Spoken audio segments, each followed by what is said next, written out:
Praise the lord. ప్రియులారా, ఈ ఉదయకాల సమయంలో దేని వాక్యాన్ని చదువుకుందాం. కీర్తన గ్రంథము 27వ అధ్యాయం 5వ వచనం. Psalm 27 and verse 5.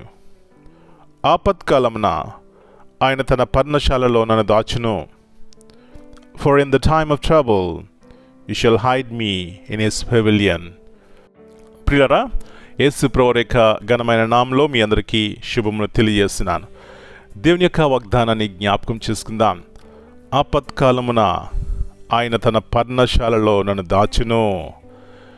ప్రియులారా, నేటి దినాల్లో మనిషి యొక్క జీవితంలో చూస్తే అనేకమైనటువంటి ఆపత్కాలములు, అంటే ప్రమాదములే కానీ, కష్టములే కానీ, వ్యాధులే కానీ ఆయా రీతిలుగా మనిషికి శాంతి సమాధానం లేకుండా చేస్తాయి.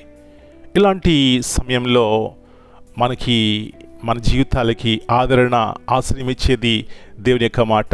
అంటున్నారు ఆయన, అమ్మా అయ్యా, ఆపత్కాలమున నా దగ్గర నేను నిన్ను దాస్తాను, కాపాడుతాను, సంరక్షిస్తాను, పోషిస్తాను, స్వస్థపరుస్తాను.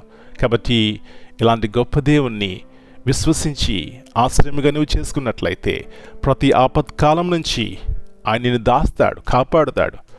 ఈ యొక్క గొప్ప కృప దేవుడు మనందరికీ దయచేయనుగాక. ప్రార్థన చేసుకుందాం.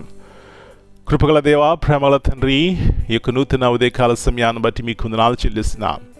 ఎంత మంచి దేవుడు మీరు మాకున్నారు ప్రభువా. ఆపత్కాలములు మనిషి జీవితంలో అనేకములు, ప్రొద్దున లేచినప్పటి నుంచి పడుకునేంత వరకు కూడా ఎన్నెన్ని రీతిలుగా అపాయములు, ప్రమాదములు మేము ఎదుర్కొంటూ ఉంటాం.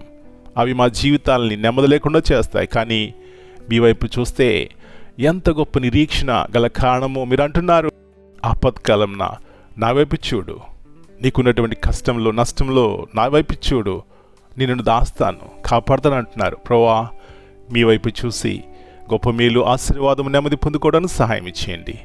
ఈ దినమంతా కూడా మా ప్రియులను రక్షించండి, కాపాడండి, భద్రపరచండి.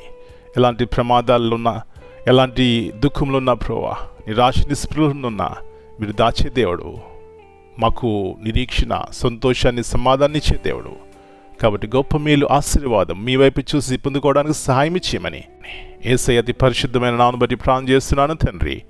Amen. God bless you all.